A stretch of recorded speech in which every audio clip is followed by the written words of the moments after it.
Ni sambula bina kana turanga ken marama dhorbo ngonelo ni bula bina rongone vekemni na borongo tingo mai salika kamurakin radio fijuan wasatalanga kina vekemni na sarsar tingo mai na FBC TV sabe kinda baki na ngau no boruta kini baki keli na ngau no gosak no mani donu bengarabi Samuel Sabli nonda bulang ya na ngau no ni baki keli na ngau no go da bo bina nirtu tiko na bolisili ni Fiji Council of Social Services ekeli talitungan FCOS nonda bulang tiko o milika na ulu matua. Rereanga menda na pambulu sarabi milika en ngau ni sambula benak. Na kango pambulu talatinga bir na bito maniti kumayan na single binak ni kuwa o pambulu talatunga ni bir non dara semti mana bindela ne utambu non benua bakatalaki na bi ira bito maniti kumayan na mona libango. Bida boleh besar milika ada buku tungan ni bitalano ni baka madala takaman dan Fiji Council of Social Services ndo soko songo taban do tiuna tondok ni matintu si soko songo naru ni matintu taban no ndo tak. Bina boleh obo na Fiji Council of Social Services tegbu tekin yang bagi tini kedir lim sangabul kebitu. Ya oya mainanduan rukuni bi mangu maimba. Oi. Iya. Tegbu kini tegbu tak ibidan ngas ni buli. Ira siangan Itali tak na bingkarabi ni matin itu nongona ya sarmani tegbuta kina na Fiji Council of Social Services. Iya. Oya mera umani irbate kedikina minduan ondomon mera ngai kota da kinon rangangan resen non rebutungu wana matin itu sena tambah ni buli nongona ya. Iya. Oya mana tin kede lim sambul kebitu sa bakai bola tetel tinga kina na Fiji Council of Social Services me song ul mutua taun taku ni matin itu non benua. Oi. Iya enang ngonongko itu itabi telenga ya butu ni babuluan non benua boleh toka kina ni ruangan na song taun taku ni matin itu robo boleh toka kina. Oi. Duangan na Fiji Council of Social Services kini keruan na song ko bela tendam na Red Cross. Oya meron na biluta kiseron na kadibir bate kini song taun taku ni matin itu non benua. Kemana tonton lenga tumbu koso. Iya, lenga tumbu koso ke pakai ndarani kaya men made tak kampang na tamata. Iya. Bakat na bo birim be ka sinton na tiko lenga. Iya. Bakat laki na ngonong gonta laku durumati ko na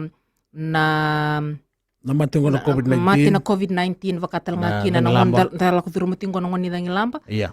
Koya kitu bete kitu sarti ngakin bakalebu. Oi. Yo ya na inakiti ko ni songo kiba maleo kimundo adabando da kabo bir na luni benua. Ya bina boleh obu na ko sabar tatik meda kina Fiji Council of Social Services ya no na itabi Iya.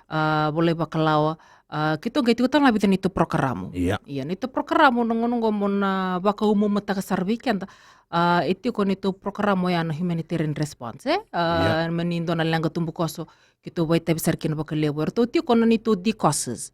Tiko na District Council of Social Services. Era tiko irana nito mesas bakara, tiko lo toka mba, nandi, pakatalaki na virto may raki-raki, tiko na rto may rae, singa toka tiko na rto, pakatalaki na waswasya loma, tiko lami na sino batake isuba. Irto may nabuli ko tiko lambasa batake sabu-sabu. Ya, ertono itu di kosa sa ertono itu bingkarabin boleh. Linga di bingkarabi saranga. Iya, linga di bingkarabi era daka-dakam boleh. Iya. Era bingkarabin boleh membelata ni musitir ti kuna bi kaya wabulitira. Koya era bakruring may na FCOS na Fiji Council of Social Services merna patitetikin na tukutuk binaka membelata na nito nakakito tutakatiko oya bidanga naka membelata nito humanitarian response kito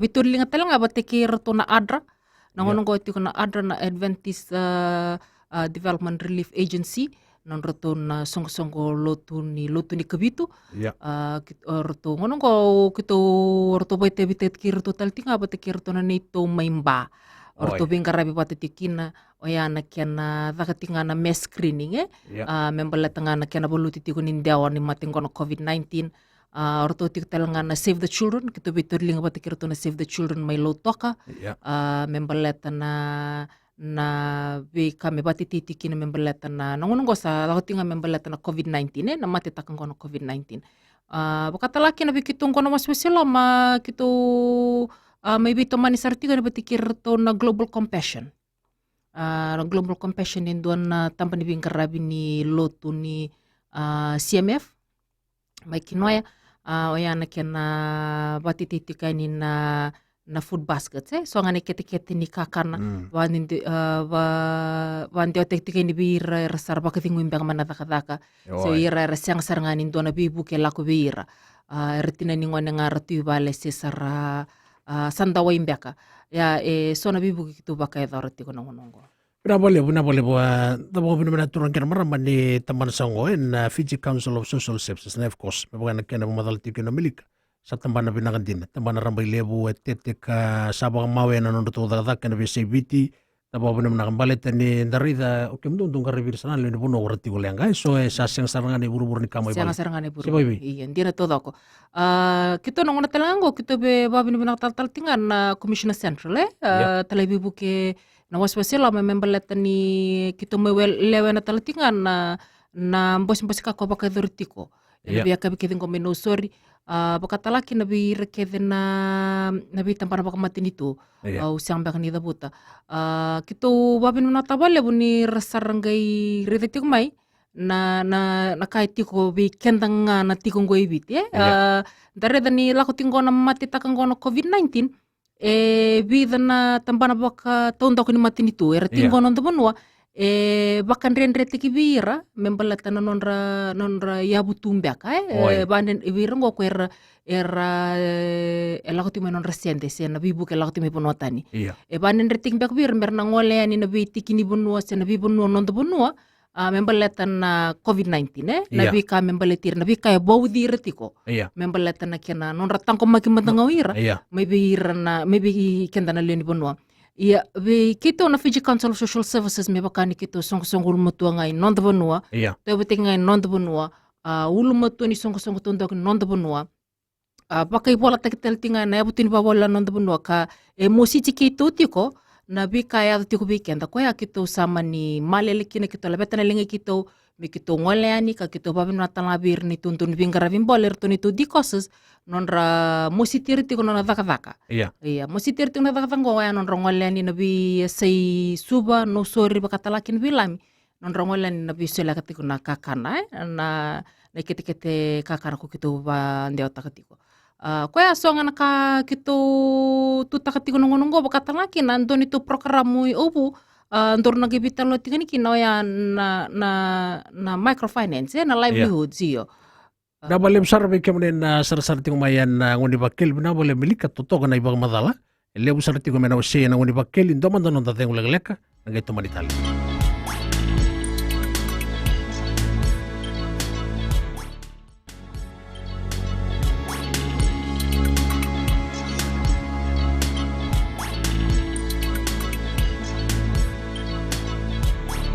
di sambulo bina naturanga kir marama dorbo ngone la wikem ni na sar tingo mai FBC TV kinda wikem ni tigani buat talanga kina wikem ni na burung tingo mai and radio Fiji One non da bulang itiko na ebul selisi mai na Fiji Council of Social Services da bobo bina ni tiko milika and na kabendenda ini to mana madana no mani bang madalam baleta na bibu kese na bikani bang madalap kina na microfinance ya bina bale obu wikem ni ngana non deni batun delinga tingo mai katalaki ni wikem ni sema tingo mai na retio lalo ne kabinda ni ko Ntoni tu program ngon evokan na microfinance na microfinance na ngono kito sapato kati me livelihoods membalata ya tarik enta sartinga non bulan bisinga iyo ndo talanga na sana kito rida eroni buki kenda talanga kina non da sasanga ni tu bakate ki kenda nga ni kaitungon microfinance ngo redi baki business tigo di baki business bakatalaki na bikin tanda binakatamenda maroi sende maroi labo se turindina umbiaka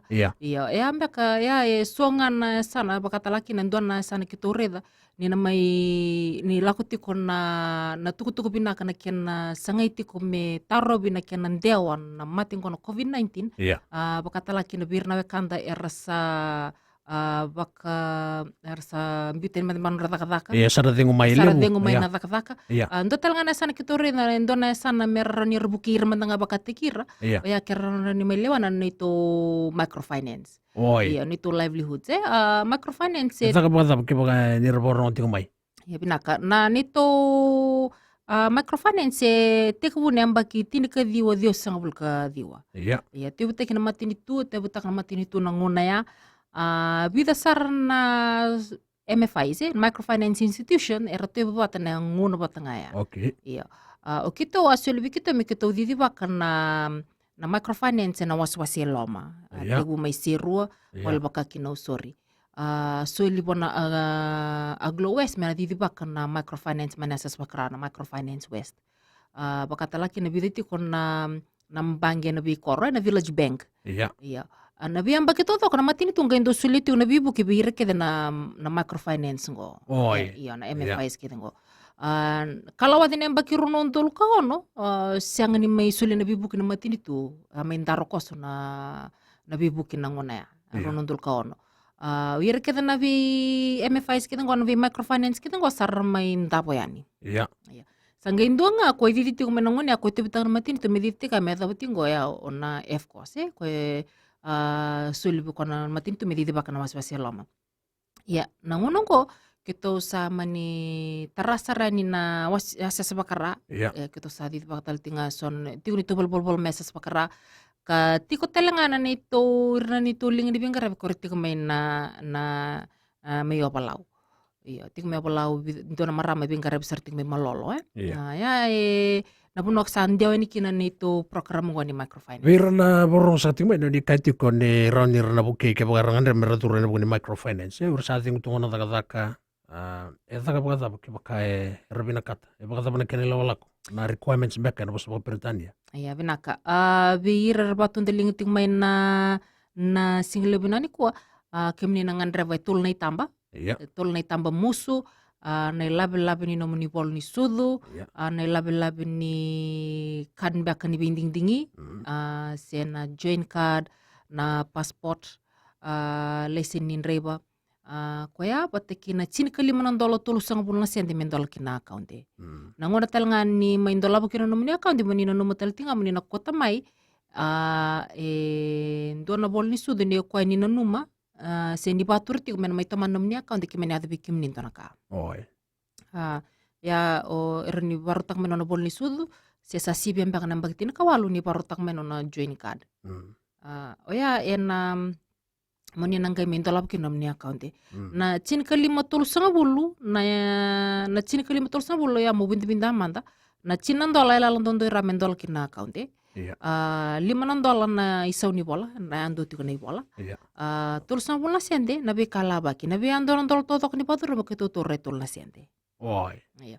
Ko na tinan dol ko to kaya na tul sa bola na sende. Ko sa ka tikit na tin kalima tul sa bola. Lera ni sibi na tin kalima tul sa bola meron talab ki non account. Iya. Sa tawra ti kulum non account ya. Iya. Ko na tinan dol asa non rasar nga. Ko sa min dol ki non account. O tia sar nangay baduri labutiko. Baduri labutiko. Ela landondo irando mado non ramento labuti non account $5. $5 cin ke 5 na sende. Santin. Iya, meron to labutiko. Mera baduri labutiki na. Iya. Baduri labutiko bino mo account ke manitiko na nomu se nomu tubutuba mo na kerendina yani. Baduri labu wasoma lom ni bula tolu. Iya. Ni mara rokina indon rolim sangabulu. Andola. Don rolim $10. Iya. Sanggay ni may tukuna berto bola siya ko nandun ni bingarabi kimdo membalata na mga ngandi mo kerentinaw sanangay rto balewa na ito na tikintua merto nangay redekina kaya bakay tiko ito na itutu bakay labo ano mo ni tutu bakay labo ibale meron ni iniruniso makina ng tinaw. Iya. Etiko rando so na bi bunundo suli sende nang ngongo era pinakatanga me sumiro nan dinaw bikito kito binakata me sumi nan dinaw mbula taltinga na bobale. Ina boleh bombo tu bikim ni na sarasar tu mai na BCTV na ngoni bakeli kikim ni na borong tu mai kwendo na ngau na binakan ni dati ka bubaturi la boy kalala yeso ti koron ni ndala ndala kimen balango me ko ngai no do boleh ndala kina na. Iya. Bikito kitondo bingkara bitiko nito kitondo ngaleani na suba na ngoni salang gono suba no sorry no bi barumbo katodoko ti me no sorry na makete lam ni makete Sandin. bakatalanga kina kito ti utal nito bolo me na rongrong ibunda may lotoka ya. ti bakar ni rongwalanga yani kina tiko nito ndo ni bingara bindo ngoli tiko na makete lotoka Iya. bakatalaki nando nito bingara bindo siko pasar tiko may na makete singatoka. Udah boleh oni bang masalah tiko Melika. Ngo balitirangan segatuni tak nang rendre boleh tentu mga tiko. Bukata po iratale so bukata pa nembak sing dindo ala na nembak birangan remera bakaturi labo num tutaban di microfinance. Vinaka, vikito na ngunong ko, ndola tiko may namba kitin kawalu lako dhake. Tin ko alo daki oi. Iya. Na na kirindino nga baya leala, na kirindino baya leala bikin dan na kata menda baduri labu tu nga ndola tu bikin na ndola tu bikin na katu mama baduri labu nga. Na baduri labu ke baka ko sapa matalo tiki na ke baka sa maro randon rolim sang bulam ni bulat tolu ke o siang ambia kan yobeni kirindinau. Ndola tu nga bi ko mo na baduri labu tinga. Na nito itu butuh membelati bir na kirindinau maro randon rolim sang bulam ni bulat tolu. Mikito na retail nga ki na ke baka iti ko ng bisinisi sa iti ko mbia kan tono buru-buru ko rin lakot mikina na susomi. Iya. Baka talaki na mikito na wala tal nga ni kinabi tiko-tiko siya ngwala ni kinabi koro mikito ni retail nga kina na itiko-tiko. Iya. Bunga tal tinggal bika kito baka dor tiko-tiko talan ito financial literacy. Ya na bully. Iya na bully. Ero tiko na matanggali bully kito baka dor tiko. Bully sa tinitabo. Na bully ni financial literacy baka talaki na business skills training. Financial literacy di ba matalaya na bully ni pangtagil labo si Na bully ni marroy labo. Marroy labo. Iya. Na business skills training ko ya iso mi ros na bul kalima ng dola. Na mayoti na bulya nanggay soliti ko na stibikiti. Na bully ni business skills training na bully ni financial literacy en dola raramba ketondo bakadar na bibuno ketondo ngalikina. Kaya baka tiko esoer male lembeka na roiti ko tiko merne dakani kina na bully nito bola tonga Wayman Road. Wala ka nang sala ngole kina YMCA toka kina dona bola roka pingi toka kina dona kel nimbasi na punondo kel kinambasi sirme bolim pulon dona punondo kel tikinambasi kito toka na kina bola eda ke tambaru eda ke udah boleh besar nanti mau benar tiko be Melika ya na butingan ni tuku baru taki main na bola ni F course mana Fiji Council of Social Services gosak na benin dono bengarabi sama la sabuli doman dono tadi ngulai kalian uni bakil radio Fiji One.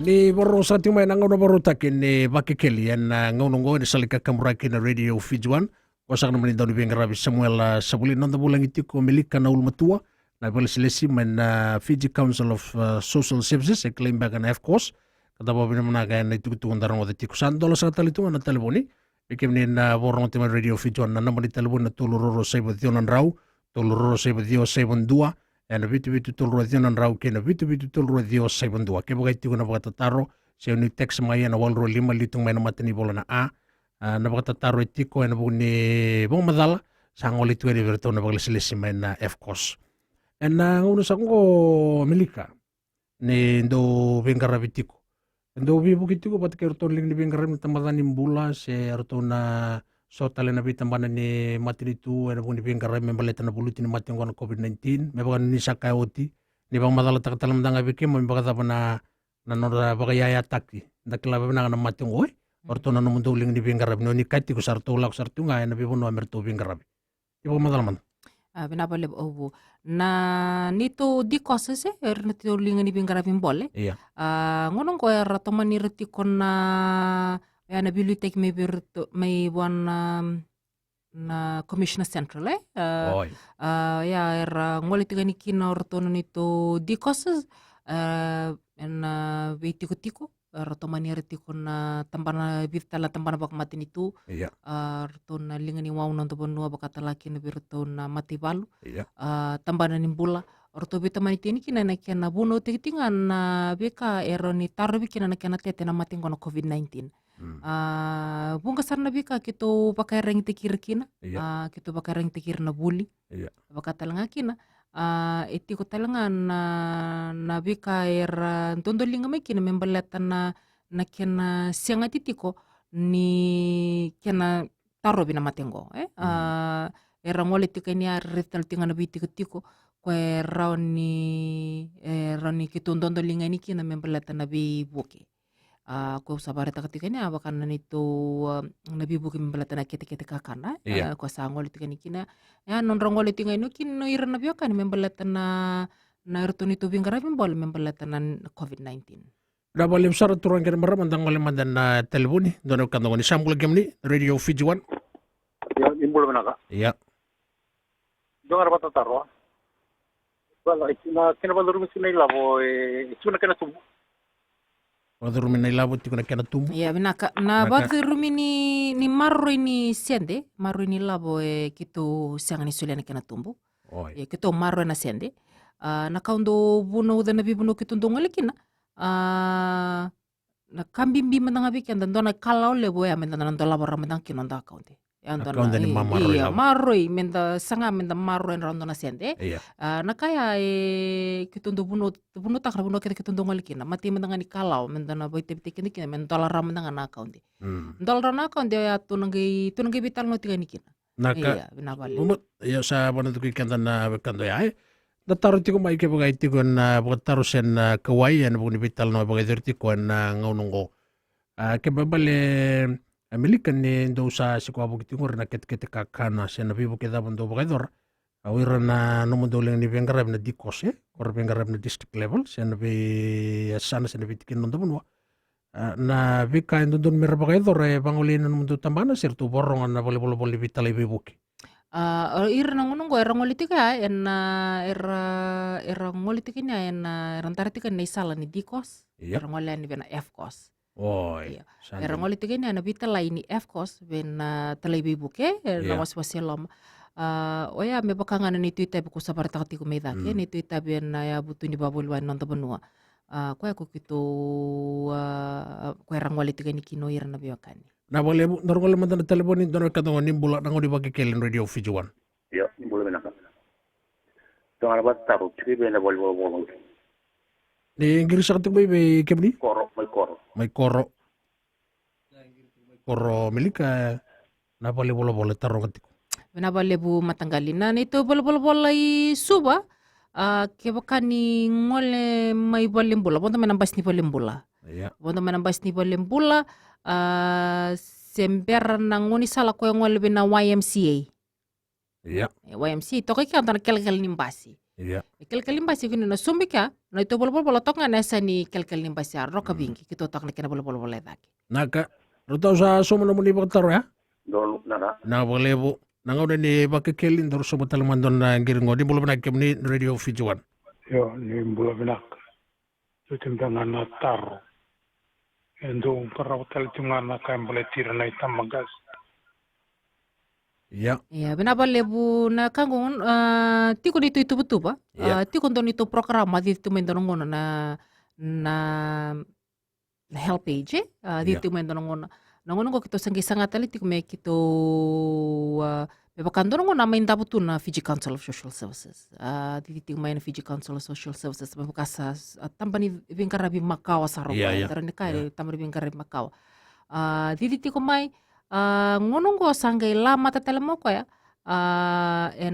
nito bingar nito nito bunile wabo ko sa dito ngonong ko dana maram ni da kaun itumbo ko sa dito ngonong ko ko ya ko sanggay mi bayan rata talikino ko na nito pitambana tale ko rati ko ngonong ko Na boleh. iya sati ko na nito itu betul ba me kito nagay katin kina to nagay bital no tigan kina Na boleh bu don na bekando ngoni boleh benak kena ndomi bidi. Iya, nimbul ratau. Tarung betul sindrom. Uri bakatambang indong abi rama-rama siya dolar. Naka. Ya binabalevo tar binaka nito isongo nonda isongo na Fiji Council of Social Services tegbutekin na tinkadilim sambul kabitu na microfinance tegbutekin na bakitin kadiya sambul kadiwa oko en dolar aramba Oi. en dolar aramba en dolar bi irna marama en dolar talanga bi kim dona turanga Sandi. iya Ina kata siang ni ba isongo tamata yan tentu Ina kata mele bunai lawe bodrum. Iya. Ya benar boleh sa soban muni potaro sa ngole na bekando ya. Ya benar boleh benar tarti umay na ngoni ba kekeli na bani telefonia na bitu toluro dio nan rau bitu dio segundo toluro sebe dio nan rau ke na toluro sebe dio segundua siya ni text maya na walu role manonda bula giti ko milika na ulmatua na bulis lesi man Fiji Council of Social Services na FCOS na nonda manondo manda na nonda tingu legleka.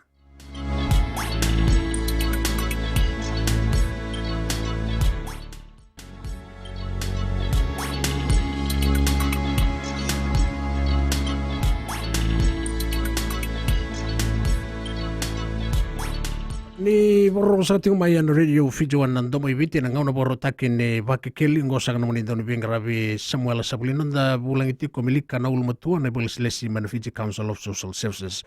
Nalabiti nga talabon ibikim ni na kandara no ni ngirti kumay dan ang ulis arman na talabon dano kandang ni mulakim ni. Yo.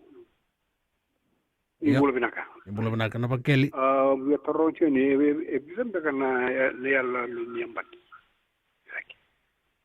Benaka kebakan ni na elalan dondo ira namba kitin kawal mo ni nandalab kinu ni account de.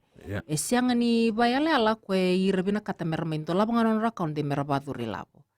Eti ko nga na yale ala ni ambaki kebakati ko indua sama ni ndolabo tino na account de kama ni kerbia kerendina ko ya eti ko na kena yale ala bi kenda nda bina kata menta savings tunga senda maru labo esiang ni bayale ala. Na bale asomba na bataro ya do tala na taro tingori ratu bata kimi sa sangat cukup pana kani social welfare kim sobi na afta kia fanda kan matibol sini batara itu kim mitara do na ila mondang ngungu pala sa begitu sobu ko bitu wana urba tombi nga tau na mava ni ngona ni kona tangla bisige wachiko turba ndo tungo sanga boli nungu tablen mai sa sangtal dor kamu redaro. Oi, ya, dono kandang giriti kumaya. Benaka, ubang bota ko nando numbi ka mengwal berto na teman ni social welfare. Iya. Okay. Ya, ni remanda berto umbalet ni uniti ko narugo ni teman yang bakwa, dono merto na arone nangai pamatal takabikim ni nangoni salron ni bukikina. Ina boleh berani. Naka na boleh na giriti kumaya. Iyo, teman itu na pamatalan na ada bukan di vital na membaleta na Fiji Council of Social Services. Ndoro tingo matalaman to ng giringo, lipti ko na kandarang giriti ko may ni bulagim ni na Radio Fiji One. Sa mga natukoy kento talen na bekando ya. Emilika, nimber niyo ngoliti ko may opakarita ti kon namundo ibola matay. Abo ko binumanatak na namundo biyang garabi. Bira na ling ni biyang garabi na di kose, raborong tingo may nabitikin na VCBT.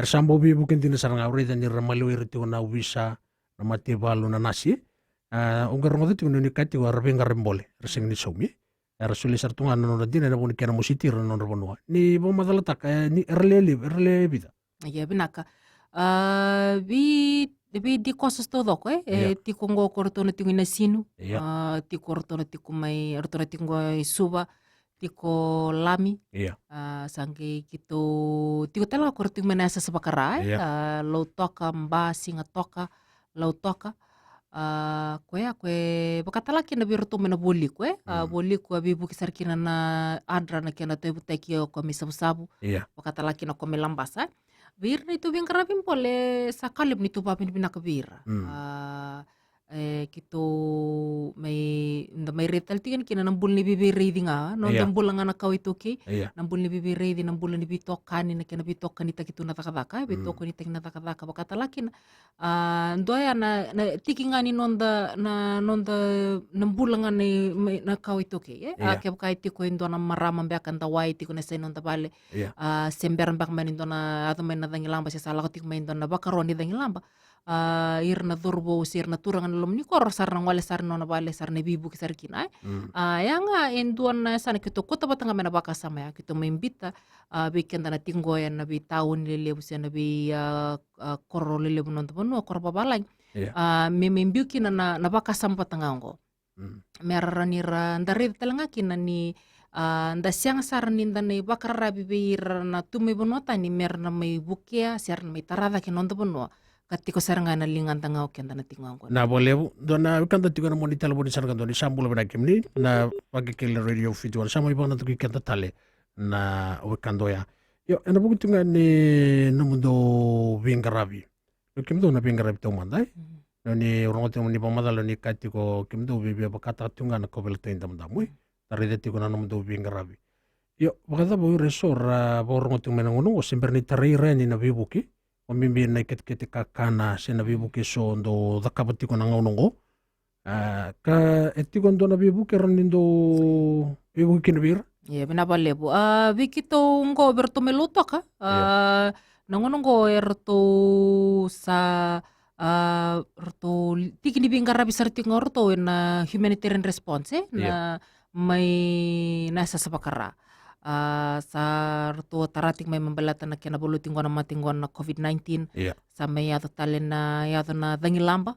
Ruan na bi lenga tumbu ko sulile ba non tubunu tinggal COVID-19 kami atalani na dangilambo herl ka kito ba mina kina birton itu di kosmeloto kanon roto mata takati ko na fcos ena kiana ba katiti ko na itu kutuku memberleta na kiana taro bina mati na COVID-19 roto tiko talanga kina roto bakan dewa tatal tingan na bi kete kakana ena bi bono taleso karto santola tal tingan roto bol mena rong ibunda ke bakai tiko isono bonua si suan baka na tampa di bingara berbina kata mera bakan dewa teki kakana yani na nambari telepon sartok nganggur ke kartong ke bitar tar ngayani kin be nito liu bakata kemana sesabakara na turangan ni bonua lebu turangan rendre mosia simpasi si. Iya, mertong kebi tar ngai na namban ni telepon ni na nambai bola na tul na diwa 2252 ya i rong ibunda siano na namban ni telepon ni ko yeki ngau kwa na diwa 80555 ke maniti ko so mbaka non bonua bakata laki na birmi bonota ni rabina kata mera bande tak mai nonra kamunang ni lama. Na boleh besar untuk mantan nonton tengok lelek kenang uni pakai kalian radio Fijuan and nangau nunggu.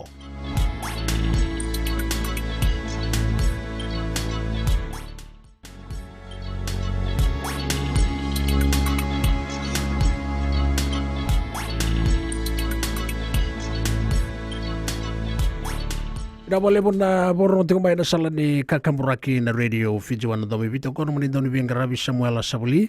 Nonda bulang iti ko milika na ulo matu na biglas lesi men Fiji Council of Social Services temani di bingara biraramba ena nonda bonua kanda bo binang ni sapa ma witi non rutu tak kana ngonongo ena be saibiti sa suliti ya na nambari telepon di bikim ni mena boliku di bitar tara di kinai rawan ni na lora na bingon salai soro no bukikina milika eso raboro tiku mai lebu tiku na kai tiku bir rawan ni rabi buki bagai labu se kakana beka erangandre mernada wana taka ni bibu ke ni adu tingo sore tiko lengai erawan ni rasama ni bikim do ke baga mera binakat iya bina bale bua nangonong ko nerto rita nga may bidana marama may Peritania era watini mati balu ni Peritania era marama nga nondo bono rita nga nabi kaya atu tiko nondo bono karto sama ni tondo linga sarmay kinabakai labo itu tambana kito sakali betala na papin bina kabir na nonda tumi bonota ni sa rabako sende mai sa kito sa may reda sarki na sona kasar may bako talanga kin bira na kandera taritik may kina manasa sa bakara bakatala kin birto na kandera tik ngangwe nonda bonua dona kali bikitong gemiri dan indang wala na nabi tiko nonda bonua na waspasin go lama na suba no suri bakata laki nabi retumen na mailami nang gemere kina nangangan retiko nangan retiko bir sarapa katingo mena takataka bakata laki nabi sarapa kalelete kempang na woni takataka nangangan rememberleta na kambing bitiko bikin tanong ngongon na kakana na bising kakana na bising nang bulan na bising mami bir tiko rongone tiko nongone lalai rongone ramin to na kaleb kitong gemere tikino ya na kai musiti kenda tiko beba ko sabarita ko timida ki o kenta ngandaro ninda tarada ketal nganon ta ponua na si bina katal raw ninda bulla na bipu kimbe ponota ni kan da ka kosar ni bakara rabi sarkin ko ni barabi kin bale tanaran na may balangai kenda ran na may balangai kenda tai ya ko ya ko kito rede tingo ka kito bambimbita ka tiko ni o kenda nga ndare tingo ni reto liu sarati ko erna bi di kosa se erna bingara mbol ya be kito be barita ka tinga ni birna na bilu taki nonto ponua ni rawa ngabi kianda na tiko ngango nonto ponua menda na tarata ki nonto ponua milika ni kati ngo rim baleta o kenda mata uti ko na bagarabi Paleta na ngona sana siang ni na yado mai kina na bono Bibuki. baka ni tikina santana bosa. Bosa. Ya na kasa yado tiko na ngono ngoi. Tapi reki mande kenda ngonda tiko na nonda bonua lewo na be kamul tu buliti kenda rauni ndara bang taka. Se meron na buki kenda toka na ngona rendre mole ndono makena bale. Biar na borong tiko mai rawan ni na bibuki. Sulia na be kawan no mo na bibuki ni biar no kandara staba tiko na lenga na ngono ngoi na ndo bola na Fiji Council of Social Services. Obe tarun kim dunga. Sonan rendre ndo staba tiko na no mdu bingarabi. Oke labo se bingarabi raramba. Ya binaka me bakana nito tambana kito bingarabi ka kito ngole talanga kina me baka kito nuko sabarita ko timi dake kito bolai tio na ya butini babolo nonda bonua nangono ngo me baka bunga mbeka ya rasara kilatu ni maindabu tu e modi tu mbeka ndongo na Fiji Council of Social Services ngono ngo sanga yandra talikinaendre mbeka bir merna vingo marati ko ni sa tosa taliti ko na Fiji Council of Social Services obe bandi tekiranga na biokani wandi teki biti tele tinga na singilib ni ko bakatalaki na bir na non dera barong ting me bunotani bir sema ting mena reti alalo nangonongo na Fiji Council of Social Services kito teko bu nambakitin ke delim sambul kabito sabe ambaki ono sambul bakatatango na FCOS kito na teko tal me adabatal na ambaki ono sambul maingo ke semberlis mana turanga bakatalaki na nito bingarabi kito nito kuko ya na ira na dalinga ni bingarabi bakatalaki na bi kendanga na tingango na buno ya indo na kale bikitu ndo buno tatakatiko bakatalaki na nito babin binakato manda nito babin binakabir to birto talay bibuke may nabuliku bakatalaki na birto may nasas bakara talay bibuke may nasas bakara talay bibuke ngwana waswasi loma nonra sa redara mo ira na tambana kito bosti gani kina bakatalaki na birto nito linga ni bingarabi na di causes to eram boleti ko na wuda bola na singa na kena balete kiti ko na bibunua na kena wasiti nga ni tuku binaka membaleta na kena tarbi na mati na COVID-19 vakatalaki na kena kito sa may tamanir taltinga na bitamba na bak mati nito na kena boluti na mati ko na leptospirosis na dengue fever vakatalaki na typhoid nangunongo kito babin binakatalanga bira na bi songo tondok ni mati nito ritingo na bunua na Child Fund Australia vakatalaki na berto na Save the Children Empower Pacific orto be bukital tinga kina bakalebu na ADRA kito sa kalebu na babin binakabir nonra ndo bitur linga tagabat ki FCOS nanguna lenga dati kinango au koti kendaro totolo lisulaga na esa na tiunga ni microfinance na baduri labo etiko ndo na mulu ndo sa rida rame na ndo bola bir na baduri labo tiko dabo lebu tiko na baduri labo ni se sale butale na tori labo mami mi ninda sa sanga tiko na toki mami mi kenda na bulan ni maru labo ya benaka na ngonongo ururika normal tiko benaka ka tiko ya membalet ni ngonongo ngoni lenga lebor ngole mayar benaka tanon resende ko ya ku kito santo rede tiko na tikino ya bakatalaki na ngono bataba kongo aya do nambaki ronon doltin ka ono ngol mai kina na dengelambo Winston na lenga batanga bango ya do bikenda na ngona ngo na kain bimbi bikenda na tamata ndo aya me tiko na kakana tiko na kakana mer ngarabi tiko na isoli ko ya ko kito bambimbi taka tiko na ngonongo nito bol tiko we manu road nito na bani telefoni na tolo ndua rua ono badiwa bakatalanga kina na diwa tolo na diwa vitu ono seba walu birer bina katamer bitar ni kina kito tiko talanga na ibola mata na Fiji Council of Social Services kito tiko talanga na Twitter na FCOS koya ko kito roni rabi tar mai kina mera rida rawa sir bina katamer bandin din taka na bingar rabi kito baka dor tiko nongo era rida ngabin na tamba yala kortiko ya vena nito ibola mata bakatalaki na nito bingarabi ko kito baka authority no ngon nito financial literacy kito sa kito ndo paten batikir ton bol ne sano ni tasir kito ngole ni kina bakatalaki na bitna bula sawati ni simber ni tarik tama COVID-19 kito vitor talanga bir na maramalo to katolika nondo bonua baka authority ngai bale patu non rambose na boleh bu ya kito may ka baka adubuli taltinga kina bunga talanga bibono kito ndo baka adubuli ne oni bang masalah takti karena lingin na mundo bingarabi sorti arborong ti may nangonongo nangoni bakakeli non rambulai sen non patient meron do bingarabi abitalia mer bingarabi boleh na non rali bingarabi na bingarabi rarambeso Kim tu ntola pati ke bukai so na dorbo ngale le orbo rongti ko rbiang duriani ana nam tu taban ni bingarabi. Iya, bina bale bina taru. Ke bukai tiko so era malele, Iya. era bingarabi sisa tiko mbek nga biir na yalo ni bingarabi. Bitar tar mai beti kikito, na namba ni telefoni na tulun duro ono badiwa, na diwa bitu ono seba walu, biir na tiko na waswasi loma, bikin do mena sa sabakara, do bitar tar na namba ngona diwa, dua lima dua, do bital no kina, mikito nang gaira ni tarikire ni biir bina bidi kosas ko arbola ka biir.